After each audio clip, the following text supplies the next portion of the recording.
হবিগঞ্জ জেলার চুনারুঘাট উপজেলার অন্যতম আকর্ষণীয় পর্যটন কেন্দ্র সাতছড়ি চা বাগান। প্রাকৃতিক সৌন্দর্যে ঘেরা এই মনোরম চা বাগানটি পাহাড়ের গা বেয়ে বিস্তৃত হয়ে এক অপরূপ দৃশ্যের সৃষ্টি করেছে। চারদিকে সবুজের সমারোহ, পাহাড়ি পরিবেশ এবং নির্মল বাতাস পর্যটকদের মুগ্ধ করছে প্রতিনিয়ত। সম্প্রতি সরেজমিনে ঘুরে দেখা যায়, দূরদূরান্ত থেকে আসা অসংখ্য পর্যটকের পদচারণায় মুখর হয়ে উঠেছে পুরো এলাকা। পরিবার পরিজন ও বন্ধুবান্ধব নিয়ে অনেকেই প্রকৃতির সৌন্দর্য উপভোগ করতে এখানে ছুটে এসেছেন। সবুজ চা বাগানের মাঝে সময় কাটিয়ে দর্শনার্থীরা দারুণ আনন্দ অনুভব করছেন। এ সময় পাহাড়ি বিভিন্ন সুস্বাদু ফলও পর্যটকদের নজর কেড়েছে। আমাদের টিমও স্থানীয়ভাবে উৎপাদিত কিছু পাহাড়ি ফলের স্বাদ গ্রহণ করেছে। সত্যিই এসব ফলের স্বাদ ছিল অসাধারণ, যা অন্যান্য ফলের তুলনায় অনেকটাই ভিন্ন ও অনন্য। এবার চলুন শুনি একজন পর্যটকের অনুভূতি। আসসালামু আলাইকুম স্যার, কেমন আছেন?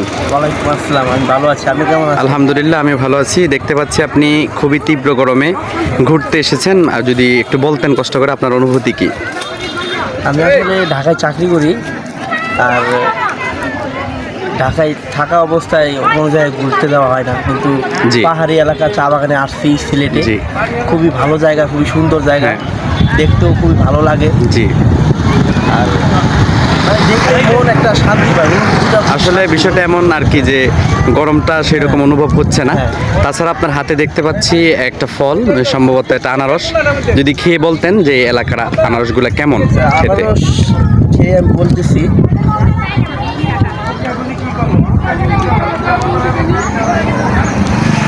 আনারস আলহামদুলিল্লাহ খুব ভালো। মানে ঢাকা শহরে আনারস খাইছি, কিন্তু এরকম মজা বা এরকম মিষ্টি জি। আনারস পাইনি। সিলেটে আসছি, এখানে বলছি যে আনারসটা কি গাছ পাকা, সে বলছে গাছ পাকা আনারস জি। খেলে মজা পাবেন। তো নিয়ে দেখি আসলে খুব মজা, খুব সুস্বাদু খাবার। ধন্যবাদ। এখন আপনি যারা ঘুরতে যায়, যারা ভ্রমণ পিপাসু, তাদেরকে কি বলবেন যে তারা কি এখানে ঘুরতে আসবে? হ্যাঁ, অবশ্যই।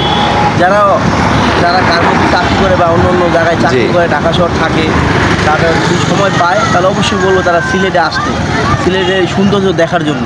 জি। চা বাগান আছে, আর অনেক অনেক জায়গা আছে, জি। সৌন্দর্য আছে, দেখা যাবে, মনে শান্তি পাবে।